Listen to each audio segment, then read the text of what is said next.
téléspectateurs, bonjour. Merci de nous renouveler votre confiance sur la radio-télévision Lumbashi-Joa dans cette émission Divin Soleil, votre émission de la chronique chrétienne qui passe chaque jeudi à 14 heures. Nous sommes en train de bénir le maître des temps et des circonstances.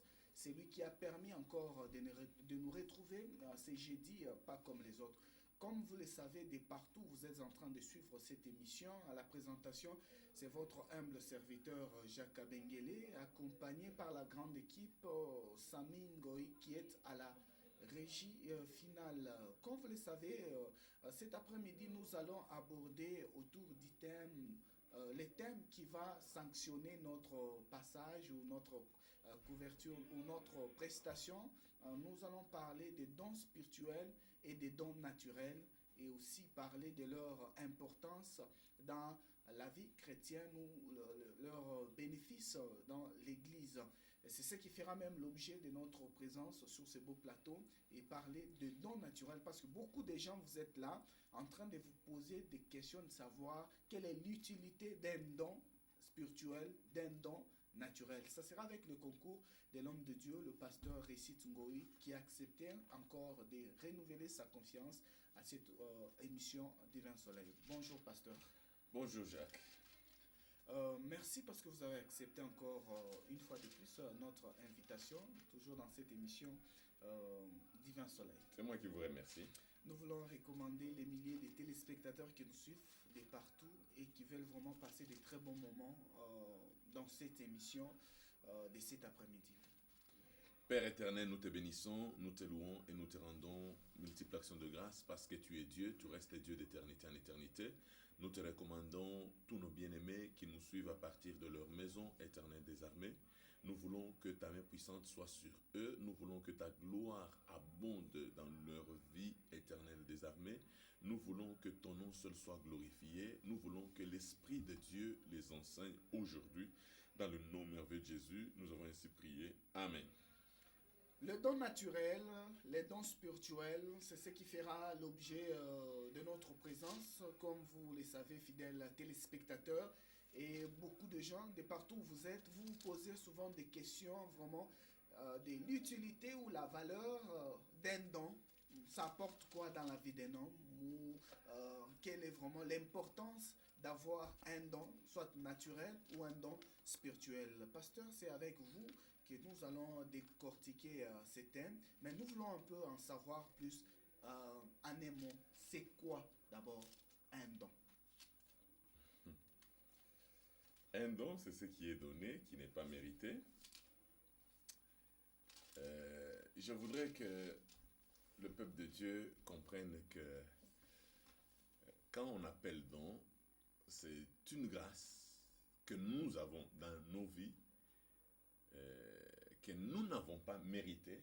Ce don peut être naturel ou surnaturel.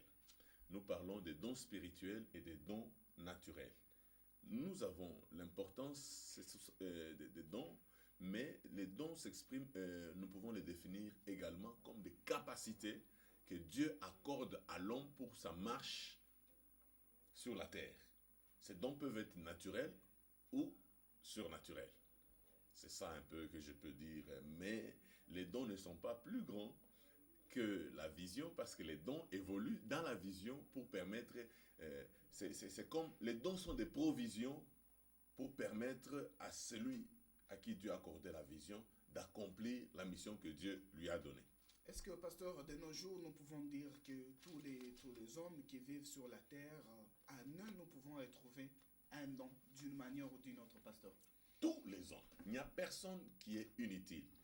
Tous les hommes, quelles que soient les faiblesses, quels que soient les désavantages apparents qu'ils ont, chacun a, même pas un don, chacun a des dons naturels que le Seigneur lui a donnés. Voilà pourquoi, déjà à l'époque, le Belge a institué le cycle d'orientation. C'est juste pour qu'on arrive à détecter quelles sont les capacités qui sont dans un enfant afin de l'orienter.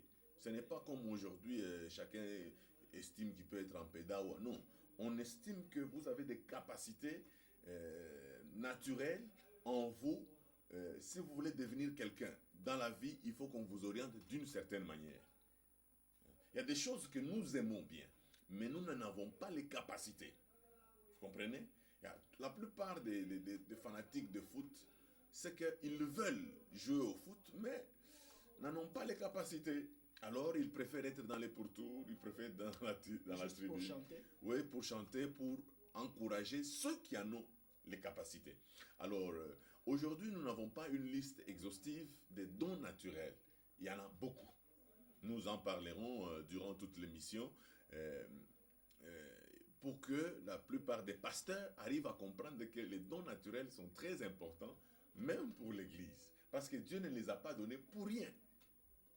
Mais aujourd'hui, pasteur, si nous voulons aborder le point sur les dons spirituels, pasteur, souvent dans les églises, les hommes de Dieu qui enseignent, où vous allez voir quelqu'un qui se réveille un bon matin avec un songe, on fait toujours allusion au même si ces dons s'est manifesté sur le plan matériel, on fait toujours allusion aux dons spirituels. Est-ce qu'aujourd'hui, pasteur, les dons naturels peuvent aussi contribuer à l'épanouissement ou à l'édification de l'Église, pasteur? Oui, oui, Jacques, les dons naturels peuvent contribuer à l'épanouissement de l'Église. Je crois que nous allons lire Proverbe 18, 16.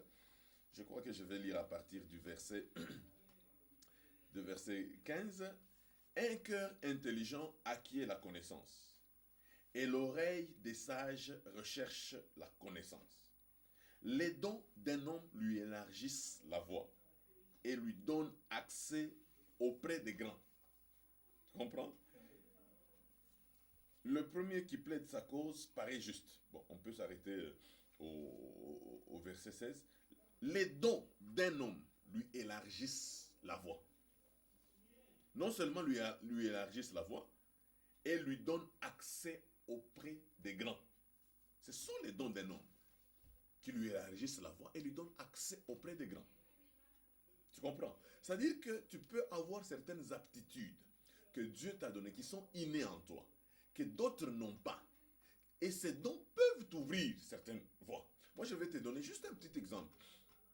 Je suis serviteur de Dieu. Il y a des dons naturels que j'ai reçus. Des dons spirituels que j'ai reçus. Mais un don naturel, par exemple, tel que la manière dont je suis en train de parler. Je crois que tu entends que j'ai une grosse voix. Une fois, je me suis retrouvé, nous étions avec quelques amis suisses, on était en train de prier. Alors, c'est moi qui devais clôturer la prière. Quand j'ai clôturé la prière, tous à l'unanimité se sont élevés pour dire, tu as une voix de radio. Je n'ai jamais prié pour avoir une voix comme celle que j'ai aujourd'hui. Non, je n'ai jamais prié. C'est un don naturel qui m'est donné. C'est un don naturel. J'ai par exemple le verbe. Je parle si facilement. J'ai le verbe. Donc, je ne bégaye pas. J'ai les mots faciles. Cela ne vient pas d'un don surnaturel. Non, c'est un don naturel que j'ai eu. Vous comprenez? Alors, ce don naturel, le mettre ensemble avec le don spirituel, Dieu qui m'appelle maintenant à la prédication, je les mets ensemble et je fais ressortir quelque chose qui glorifie le Seigneur. C'est-à-dire que ce n'est pas tout le monde. Ceux qui bégayent n'ont pas fourni un effort pour bégayer. Ils sont nés comme ça et ils se retrouvent en train de bégayer. Il y a des gens qui sont nés comme ça, ils louchent. Il y a des gens qui sont nés comme ça, ils ont peut-être ce que vous appelez les élans yamino. Donc, ils n'ont pas fourni un effort pour l'avoir. Il y a des gens, aujourd'hui je vais vous parler, ils sont élancés. La taille est un don naturel. La grandeur ou la grosseur, tout ça, la minceur est un don naturel qui peut payer dans une circonstance tout comme dans une autre. Moi, je vais te parler d'un pasteur que je connais, que beaucoup de gens, je crois, qui sont partis en Afrique du Sud connaissent. C'est le pasteur Ray Macaulay. Il est le pasteur de Orema Church. Ce pasteur, il faisait l'artérophilie. Et quand il y a eu le concours des messieurs dans le monde, c'est lui qui était sorti le premier dauphin après Schwarzenegger. Le premier dauphin. C'est pour ça que vous le voyez souvent, il est... Oui, oui, il était sorti le premier dauphin. Mais de aujourd'hui, Schwarzenegger. il est... C'est un grand ami à Schwarzenegger. Pourquoi? Parce qu'ils se sont rencontrés là. Mais il est pasteur. Je crois que cet argent l'a aidé aussi dans le ministère à faire quelque chose, à partir d'un don naturel. Mais si on te demande à toi de commencer à peut-être tu peux, c'est vrai, avoir un peu de paquet, mais peut-être ta constitution ne te permettra pas d'avoir une grosse poitrine. Mais il y a des gens sans fournir un effort, ils viennent de certaines familles avec un certain ADN qui leur permet d'avoir des paquets facilement. Vous comprenez? C'est un don naturel que vous pouvez exploiter. Il y a des gens, ils sont élancés. Et ils s'adaptent, tous les élancés ne s'adaptent pas facilement au basket. Non. Je connais les élancés qui jouent au foot. Je connais les élancés qui sont mendiants. C'est-à-dire que vous pouvez être élancé, mais vous pouvez jouer facilement au basket. C'est un don naturel que vous avez, qui peut contribuer à votre marche avec le Seigneur. On me raconte une histoire qu'un jeune homme qui était basketteur, qui avait vraiment de l'ambition, il venait de se convertir. Alors son entraîneur a commencé à pleurer. On a posé la question à son entraîneur, pourquoi tu pleures? Il dit, je connais ces chrétiens, je les connais bien. Ce gars, ils vont détruire le talent qui est dans ce jeune homme. Ils vont arrêter tout et ce jeune homme ne sera plus basketteur. Non, je tiens à vous dire que le sport n'est pas interdit par la parole du Seigneur, parce que la parole du Seigneur elle-même dit que la culture physique est utile à peu de choses. Mais la piété est utile à tout. C'est-à-dire que quelque part, la culture physique, elle est quand même utile. Mais pour le moment, pasteur, même si c'est peu de choses, mais utile. Mais pour le moment, vous êtes tellement focalisé au don spirituel et que même le don spirituel que vous ne parvenez même pas à gérer, à bien gérer, parce que ça crée des dégâts dans les églises, pasteur, à travers des spirituels, des dons de délivrance, des prophéties et de cela. On a vu des églises qui se sont créées sur base des dons spirituels, pasteur. Jacques, le don spirituel, ce n'est pas moi qui donne les dons spirituels. Ce n'est pas un homme qui s'accorde lui-même le don spirituel, à moins qu'il soit un tricheur. Les dons spirituels sont accordés par le Seigneur. Par rapport à quoi, pasteur? C'est un don. C'est un don que Dieu donne. Et ça ne demande même pas que tu aies un avocat pour avoir un don. Parce qu'un don ne se mérite pas. La grâce est trompeuse. Quelqu'un peut te juger à partir d'un don. On ne doit pas juger quelqu'un à partir d'un don. C'est le caractère de l'homme qui gère les dons naturels et les dons spirituels qu'il a. Si tu peux être un voleur, mais tu as un don de prophétie.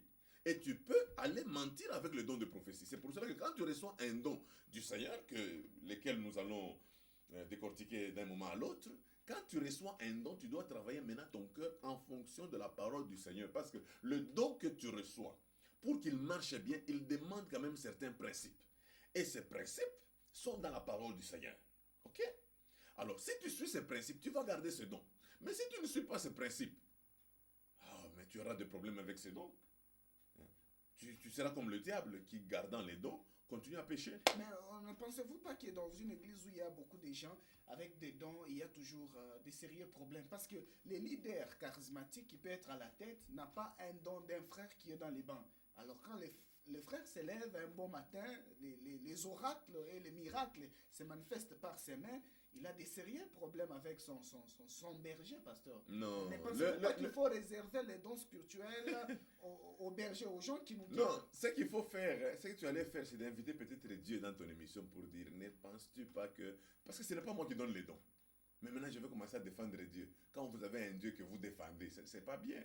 Dieu doit être en mesure de se défendre lui-même. Donc le problème qui est là, ici, que tu dois savoir que le pasteur n'est pas appelé à avoir tous les dons. Je vais te faire comprendre quelque chose. Le pasteur, c'est comme un entraîneur, c'est un coach.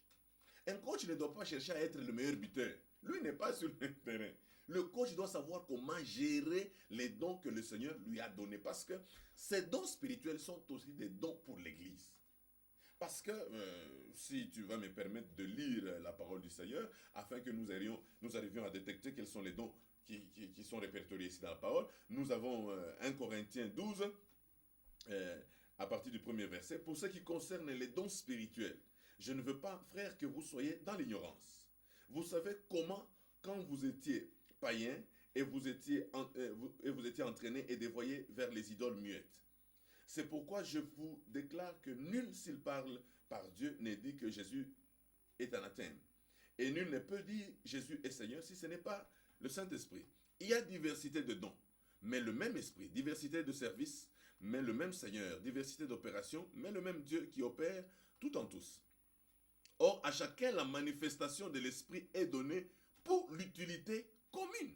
À chacun, la manifestation de l'esprit est donnée pour l'utilité commune.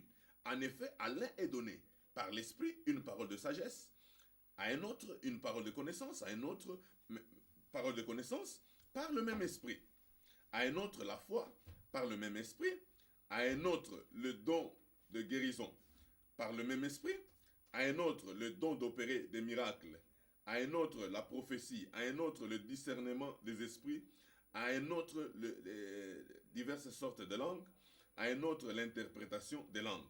Un seul et même esprit opère toutes ces choses, les distribuant à chacun en particulier comme il veut. Donc ce n'est pas moi qui distribue, c'est le Saint-Esprit qui distribue à chacun comme il veut.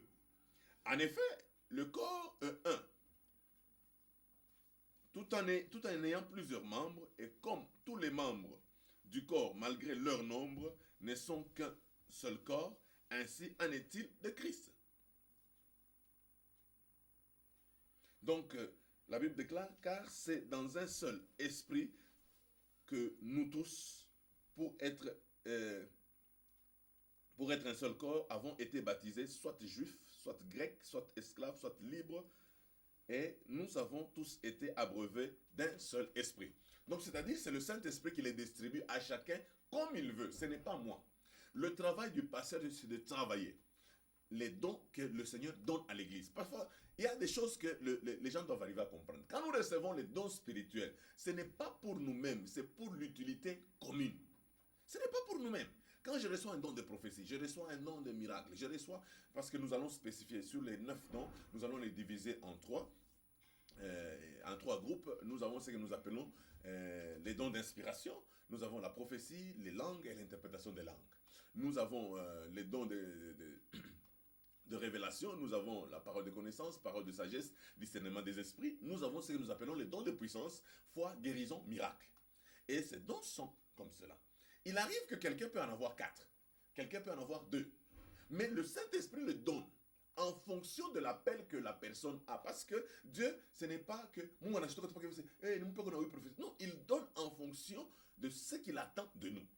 Ce n'est pas à moi d'aller voir pour dire, Dieu, tu vois, moi je mérite tel don. Je sais qu'il y a des gens qui souhaitent, qui font même 40 jours et 40 nuits pour avoir un don. Vous perdez votre temps pour rien, vous n'aurez pas ce don car le Saint-Esprit le donne à chacun comme il veut. Donc il y a des choses que vous devez arriver à comprendre, bien aimé, là où vous êtes, que quand nous avons les dons naturels, c'est pour la bénédiction de l'Église. C'est pour l'édification de l'Église. Et quand vous le recevez, comme Dieu ne peut pas mettre les dons dans les bancs, il ne peut pas mettre les dons dans les instruments, il les met dans les hommes, afin que les hommes puissent exercer ces dons au sein de l'Église pour que l'Église soit bénie. Par exemple, la prophétie, quand vous continuez à lire, la Bible déclare, si quelqu'un du peuple vient au milieu de vous et qu'il entend les paroles de son cœur sont révélées, il va se prosterner face contre terre, il dira, certainement l'Éternel est au milieu de vous. Et c'est la gloire de Dieu qui est tirée là. Et pasteur, quelqu'un ne peut pas avoir un don naturel qui est en contradiction avec les dons spirituels. Par exemple, l'homme se retrouve qu'il a un don spirituel en tant que prophète ou il a les dons de puissance.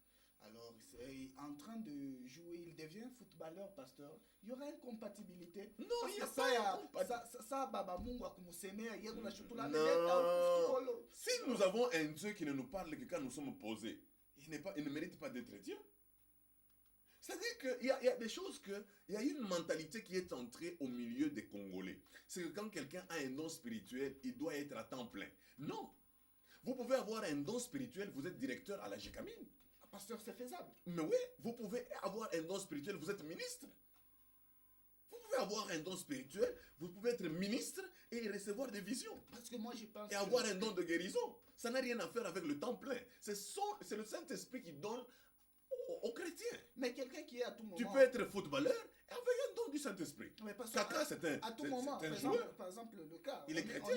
on est ici à Djoua, pasteur, dans l'émission Divin Soleil. Je vais exercer mon don comment? Parce que le seul endroit où Dieu m'a donné, c'est à l'église, ou soit être à la chair. Moi, je n'ai pas de chair pour exercer mon don. Non, Jacques, pour exercer le don, cela ne demande pas seulement à la chair. Vous pouvez l'exercer dans votre famille quand vous priez. C'est une assemblée. Quand vous vous retrouvez à l'école, vous pouvez recevoir un message de la part du Seigneur. Vous pouvez vous retrouver devant un danger, le Seigneur peut vous parler. C'est pour cela que vous n'avez pas que votre église où vous devez exercer le don. L'église est un bon terrain que Dieu nous donne pour exercer les dons. C'est-à-dire pour que nous puissions amener les dons à la perfection. Mais les dons, vous pouvez les exercer partout où vous pouvez vous retrouver. Mais là, ça n'édifie pas l'église. Ça édifie. L'église, c'est parce que vous avez l'esprit de 4 murs. Il faut avoir cet esprit que nous appelons the kingdom spirit. L'esprit du royaume. Quand toi tu es des Ambemalam où tu te retrouves avec les gens de la 30e communauté, vous priez, vous pouvez recevoir les messages. Quand vous n'avez que le don, vous avez un don qui ne fonctionne que dans votre église. Ce n'est pas un don de Dieu, c'est un don de votre église. Le don doit fonctionner partout que vous vous retrouvez avec les chrétiens. Vous pouvez, dans votre entreprise, dans l'entreprise où vous travaillez, vous vous organisez souvent la prière le matin avant de commencer le travail. Vous pouvez avoir un message. Dieu peut vous exercer. Vous pouvez exercer votre don. Vous pouvez être journaliste et avoir un don de guérison. Par contre, peut-être un des animateurs de là est malade. Le matin, quand vous priez, il vous dit non, mettez-moi en prière. Vous priez pour lui. Il guérit et il travaille. Ce n'est pas seulement le dimanche. Vous avez une mauvaise habitude. Dieu, au commencement, il n'en était pas ainsi. C'était comment alors, pasteur? C'est par votre esprit de tribalisme, esprit de régionalisme, esprit de petitesse, un petit homme avec sa petite femme et ses petits enfants autour de leur petite table, dans leur petite maison, mangeant leur petit foufou autour de leur petite table. Tout est petit. Vous réduisez ce qui a été grand. Parce que Jésus a dit, allez jusqu'aux extrémités de la terre. Mais dans certaines Moi, quand je voyage dans tous les pays où je suis, Dieu me parle. Dans certaines communautés, on ne peut pas accepter que... Ce sont les hommes qui n'acceptent pas, mais est-ce que Dieu n'accepte pas? Vous êtes un serviteur dans une église Y où vous devez exercer votre don spirituel dans une église X, pasteur. C'est vraiment inconcevable. Zawa dit, il n'a pas cherché à prendre 4000, Joe Shituna et Tumikisha. Tu n'as avoir des dons spirituels à domicile. Hein? Non. Les dons peuvent fonctionner partout. Vous allez à l'hôpital pour prêcher. Pendant que vous prêchez, le Seigneur vous parle de la vie d'un malade qui est là. C'est dans votre église. C'est peut-être à partir de ce don. Je t'ai dit que les dons d'un homme lui élargissent la voix. Le fait asseoir au milieu des grands. Tu sais qu'il y a des gens qui ont été embauchés à cause d'un don spirituel. Il est arrivé dans une famille, peut-être on les a appelés pour, peut-être il y avait telle chose. Ils ont prié ensemble et la personne a reçu un message qui a fait que la famille a trouvé une solution. Et les gens ont commencé à penser, qu'est-ce qu'on peut faire à cet homme de Dieu? Quelqu'un a dit, est-ce que... En parlant là, on se rend compte qu'il est en train de chercher du travail. On dit non, on va te recommander quelqu'un. On l'a recommandé au travail. Il a trouvé du travail, un bon travail. Pourquoi? Parce que son don lui ouvre la voie. Un don, quand vous ne l'exercez pas, vous l'étouffez et vous aurez des problèmes avec Dieu. C'est pour ça que la parole de Dieu déclare que quelqu'un est allé cacher son don. Il est allé cacher le talent qu'il avait sous la terre. Et quand Jésus est venu, il dit non, le maître est venu, il dit non, j'ai caché ton talent. Quand vous cachez le talent, vous serez, et la Bible l'appelle méchant serviteur. Vous savez ce que c'est un méchant? Pourquoi? Parce que le don que vous avez est une solution pour beaucoup de gens qui sont autour de nous. Vous savez, les gens qui ont des dons de prophétie, combien de solutions ils donnent dans les maisons déjà? Moi, je vois combien de personnes souffrent quand je prie pour eux et ils guérissent. Tout simplement parce que je mets le don que le Seigneur m'a donné à la disposition des autres. La parole que j'annonce, combien de solutions dans des ménages, combien de solutions? Je reçois des témoignages et des témoignages. Je crois qu'il faut qu'on fasse une émission pour des témoignages, vous allez vous rendre compte. Aujourd'hui, il y a des gens qui ont eu des enfants, il y a des gens, des sorciers qui ont été délivrés, il y a des familles qui ont été restaurées, il y a des gens qui ont été délivrés de la malédiction à partir du don que j'ai. Aujourd'hui, je suis en train de parler. Vous allez... La manière dont je parle ici, vous allez dire non, il parle, moi aussi je peux parler en tant que professeur de français. Venez ici, on va voir si les gens seront guéris. Hein. Venez ici, on va voir si les familles seront restaurées. Ça ne dépend pas des règles syntaxiques de la grammaire. Hein. Ça, c'est un don de Dieu. Donc, c'est pour te dire que il faut que nous arrêtions avec cette mentalité où nous sommes bloqués dans un carcan. Non. Est-ce que, Je ne parle pas non plus que vous devez prendre le don et aller faire un kiosque et commencer à faire payer. Non, nous avons reçu gratuitement, nous donnerons gratuitement. Mais le don, on l'exerce à l'église, c'est là qu'on le fait mûrir. Il ne faut pas le retrancher. Il est comme un bois. Quand vous le retranchez, il va s'éteindre. mais pasteur, par rapport au don naturel, quelle est son importance dans le parcours d'un homme, pasteur? Parce que nous avons déjà les dons spirituels, parce que nous savons que c'est les spirituels qui influencent le matériel. Alors pourquoi encore avoir besoin d'un don naturel? Ça va nous servir à quoi? Les dons naturels, tout comme les dons spirituels, sont des provisions pour une vision. Les dons naturels peuvent vous aider dans le parcours avec le Seigneur. Les dons naturels sont des capacités que le Seigneur a mises en nous. Et le Seigneur a mis ces dons en nous. Ce n'est pas pour rien. Ce n'est pas que il n'avait rien à faire. Il s'est dit, bon, je mets ce don là-bas. Non. C'est parce qu'il attend quelque chose de ces dons. Il attend que nous soyons une bénédiction. Que nous ne soyons pas une personne inutile sur la terre, en train d'occuper la surface de la terre gratuitement, en train de consommer son oxygène gratuitement. Non. Il met des dons en nous, afin que nos familles soient bénies, afin que nos nations soient bénies. Moi, je te dis qu'à partir d'un don naturel, par exemple, j'ai entendu un jour Pelé en train d'adorer le Seigneur pour dire, je bénis le Seigneur de ce qu'il m'a donné des jambes qui font la joie à tout un pays. Et aujourd'hui, vous savez ce qui s'est passé au Brésil? À cause du foot, à cause de tous ces acteurs qui ont eu cette grâce, ce don, mais là où se retrouve le Brésil, il est parmi les rares pays où il y avait tellement les trafiquants de drogue, mais les jeunes gens se sont tournés facilement au sport et ont abandonné la drogue. Pourquoi? Parce qu'il y a des écoles de foot qui ont été mises à cause des dons. Ça a commencé avec une seule personne. Et aujourd'hui, il est resté un monument. Dans le monde, on l'appelle le roi Pelé. Mais lui, il dit, je bénis le Seigneur de ce qui m'a donné des jambes comme les miennes, parce que tout le monde n'en a pas. C'était un don naturel. Vous comprenez? C'était bénéfique pour son pays. Oui, j'ai suivi dernièrement, je ne sais, il n'y a même pas une année, un vagabond aux États-Unis. Il avait une grosse voix. Mais il était un mendiant. Il mendiait. Et pendant qu'il était là, en train de mendier, il devait parler. Quelqu'un est passé là, c'était un médecin, il est passé par là. Il a entendu cette voix, il dit, je peux faire l'argent avec cette voix. Aujourd'hui où je vous parle, cet homme vagabond, il est engagé, il a été sollicité par 4 maisons pour l'embaucher. Il est engagé dans une grande maison de publicité et on utilise cette voix. Il a eu même, je crois, 2 maisons et il est sollicité partout. Il lui-même a dit, j'aurais aimé que ma mère voie ça. Hein? Par sa voix seulement, il a été embauché dans cette entreprise. C'est un don naturel. C'est un don naturel qu'on lui a donné, que Dieu lui a donné. C'est-à-dire que ça peut vous aider à avoir des ressources pour contribuer à la vision que le Seigneur vous a donnée. Je sais que beaucoup d'églises beaucoup de serviteurs sont en train de nous suivre ici. J'aimerais que beaucoup de serviteurs arrivent à me suivre et à comprendre que le don que vous avez, mon frère, si vous savez jouer au foot, travaillez tellement votre don naturel. C'est comme votre travail. Demain, si dans votre église, Jacques, entre nous, si dans votre église, même pasteur, pendant que vous me suivez, vous avez même 4 joueurs de Mazen, en prenant, je ne sais pas, 4 coupes, vous ne voyez même pas que les dîmes sont, le compte dîmes est alimenté. Même quand vous avez besoin de tôle, c'est... L'homme de Dieu, vous ne priez jamais pour les dons naturels. Ici, c'est... Jacques, moi je prie. Je prie pour les dons naturels, pour les dons spirituels. Et autres. Je travaille à la capacitation de tout cela. Pasteur, j'ai les idées de créer des entreprises, mais vous dites que dans notre pays, c'est irréalisable. Non. Quand les gens viennent avec des projets, combien de fois dans les églises vous avez organisé des rencontres où les gens viennent avec les idées, vous priez pour ça et pour qu'ils puissent... Non, Jacques, non seulement les idées, nous partageons et nous les enrichissons. Nous prenons parfois les intellectuels, les gens qui raisonnent, nous les mettons ensemble, les gens qui ont des projets, nous les mettons ensemble. S'il faut que nous puissions y mettre de l'argent, nous mettons de l'argent pour que demain, que la gloire de Dieu éclate.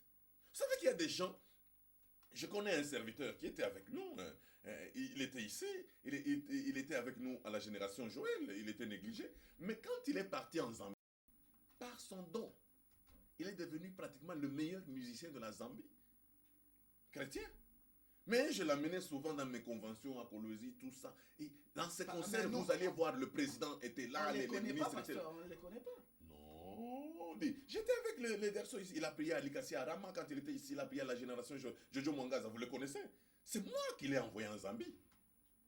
C'est moi qui l'ai envoyé en Zambie. Quand il est arrivé en Zambie, il était chez mon oncle. Mais aujourd'hui, ce qu'il est devenu, à cause du don. C'est-à-dire le don naturel peut aussi apporter quelque chose. Le don naturel peut apporter quelque chose, peut vous aider même à construire votre église. Le don naturel peut vous aider à faire beaucoup de choses dans votre ministère. Quand Paul a commencé à faire les tentes pour supporter son ministère, il le faisait avec quoi? C'était avec un don naturel, ce n'était pas un don spirituel. Donc c'est pour vous dire, bien-aimés dans le Seigneur, que vous devez faire attention.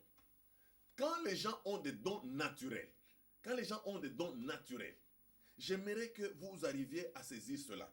Il faut les aider à accomplir ces dons naturels. C'est pour cela que je t'ai dit la fois passée qu'il y a ce que nous appelons le mentor et le père spirituel. Le père spirituel est différent du mentor. Le mentor, c'est un guide expérimenté. Tu te retrouves dans un domaine. Tu es peut-être chrétien, tu aimes le foot, tu peux prendre Kaka comme ton mentor. Pourquoi? Parce que Kaka, c'est un chrétien. Il aime le Seigneur. Un jour, il fait même un témoignage. Il dit, il n'avait jamais connu sa fiancée. En tant que star, ballon d'or. Coupe d'avenue. Nzambi fashot ben nakuna makamalon de moule mimba bene kabula na ingine bene ibish juu ya nani meilleur joueur d'avenue. Mais Kaka ballon d'or mondial. Mais ne touche pas à sa fiancée. Tu comprends? Mais il honore le Seigneur. Nous connaissons le gardien, l'ancien gardien de Côte d'Ivoire, Cyril. Un chrétien. Donc, c'est-à-dire, vous pouvez, quand vous êtes chrétien, vous jouez au foot. Il y a beaucoup de footballeurs, il y a beaucoup de sportifs qui ont servi le Seigneur en tant que footballeur. Vous savez que vous pouvez prêcher toute votre vie à Lubumbashi ici et ne pas faire une moisson comme celui que le footballeur peut faire en écrivant seulement « Crois au Seigneur Jésus » et tu seras sauvé. Dès qu'il marque le but, il enlève seulement. Le monde entier lit. Et les musulmans qui n'aiment pas l'évangile. Et en Corée du Nord, là où on n'aime pas que l'évangile entre. Et partout là-bas, chez les Indiens, Masala, partout là-bas, ils lisent que Jésus est Seigneur. Et il y en a qui commencent à se poser la question, qui est Jésus? Et ils sont visités par le Seigneur. En un seul match. Ce que vous ne pouvez pas faire en restant seulement ici à la Katouba en train de crier. Une star peut le faire. Mais pourquoi, pasteur, d'habitude? Parce qu'à cause du don naturel. Si un homme a un don naturel, il y a toujours des conseils qui viennent dire que non, pour conserver, pour être encore puissant, il faut toucher à ceci, parce que les dons naturels, The devil is a liar. Ça nécessite vraiment à toucher pour Non, se the conserver devil is a le liar. plus longtemps possible. Non, le diable c'est un menteur. Il ment dès le commencement. Ce n'est pas lui qui a donné le don naturel. Mais le travail fera éclater le don naturel. Vous comprenez? Il y a des gens qui ont le don naturel qui n'aiment pas le travail. Il faut travailler votre don naturel de manière à ce qu'il atteigne le sommet. Parce que la Bible déclare les dons d'un homme lui élargissent les voies. Mais il faut d'abord même là où les portes étaient fermées à cause du don. C'est pour cela que vous devez travailler. La Bible déclare dans Proverbe, ce n'est pas à l'homme de diriger ses pas quand il marche. C'est pour cela que le Seigneur permet certaines embûches sur notre chemin afin de nous éprouver pour que nous découvrions quelles sont les capacités qui sont à nous. Il y a des gens qui veulent grandir, ils veulent être des bébés dans des berceaux, ils veulent être des vieilles personnes dans les berceaux. Non. Le Seigneur permet tous ces coups qui se passent dans le monde afin que vous puissiez arriver à vous découvrir, que vous êtes à mesure de faire ceci. Il y a des leaders qui ne savaient pas qu'ils étaient leaders, mais c'est au milieu des problèmes. Ils ont réussi à maîtriser tout le monde. Ils ont remarqué en eux un certain leadership. Il y a des gens qui ont découvert dès leur bas âge que même sans fournir un effort, ils pouvaient diriger leurs amis. C'est pour te dire, quelque part, qu'il y a des gens qui veulent diriger, mais qui n'en ont pas le charisme, qui n'en ont pas le don. Et ils ont toujours des problèmes sérieux. Ils doivent diviser les autres pour mieux régner. Mais il y a des gens qui ne fournissent pas un effort. Vous sentez qu'ils ont le charisme de leader. Et ils savent organiser les autres. C'est pour ça que je te dis que moi, en tant que pasteur, je ne peux pas me battre avec une brebis parce que la brebis a un don. Ce don-là ne lui appartient pas là. Ce don nous appartient à nous tous. Parce que quand il y a un problème à l'église, cette brebis va dire, le Seigneur est en train de me montrer qu'il y a les sorciers qui ont fait un plan pour détruire cette église. Est-ce que cette église, c'est pour cette brebis seulement? C'est pour nous tous. Si on détruit l'église, on détruit aussi nos vies. Nous allons commencer à prier à partir de ce don-là. Mais vous, le serviteur, vous aimez toujours consommer les fruits quand la plante est encore à son état là qu'il faut arroser, pasteur, vous allez voir seulement un jour Jacques devenir je ne sais pas qui. À ce moment-là, vous allez commencer à dire non, c'est moi qui ai fait de Jacques. Ce n'est pas, non, Jacques, il y a une chose. Vous aimez seulement quand la personne a déjà exploité chacun a son travail. Jacques, il faut faire attention. Il ne faut pas faire la gueule devant l'entraîneur. C'est celui qui sait où te caser et pour que tu deviennes le meilleur à ton plan. L'entraîneur ne peut pas te demander à toi, un gardien, d'être le meilleur buteur. Non, ce que tu peux être, c'est d'être le meilleur gardien. C'est tout. Mais malheureusement, nous avons dans nos équipes des gardiens qui veulent être les meilleurs buteurs. Chacun doit se contenter et il doit connaître. Paul dit, nous ne voulons pas, nous ne travaillons pas hors de nos limites. Chacun respecte ses limites. Je ne veux pas être grand hors de mes limites. Ne me mettez pas avec les prophètes quand je ne suis pas prophète pour savoir si je suis le meilleur prophète. Non. Ne me mettez pas avec les évangélistes pour savoir si je suis le meilleur évangéliste, si je ne suis pas évangéliste. Non. Le pasteur, son travail, c'est la capacitation. Il travaille pour que les gens, les dons qu'ils reçoivent de Dieu, atteignent une certaine maturité et deviennent des bénédictions pour l'Église. Et l'Église ne peut s'agrandir qu'avec des dons qui arrivent à la maturité. Je sais qu'il y a des pasteurs qui n'aiment pas que les dons se manifestent. Dès que quelqu'un parle en langue, il dit l'esprit des prophètes est soumis aux prophètes. Faites attention, vous détruisez les dons que le Seigneur vous a donnés. Et c'est ce qui va amener les gens à l'Église. Nous sommes dans un monde où les gens sont en train de consulter les marabouts. Les gens touchent aux fétiches. Si les dons spirituels n'agissent pas à l'Église, cette Église demain est appelée à fermer les portes. Parce que ce sont les dons naturels, surnaturels, qui nous amènent les choses, les plans de l'ennemi qui sont surnaturels, qui nous amènent à nu. Ce sont les dons naturels qui nous amènent à prier pour nos frères, qui sont maudits spirituellement, parce que c'est le monde spirituel qui gère le monde physique. Mais quand ces dons n'agissent pas, vous allez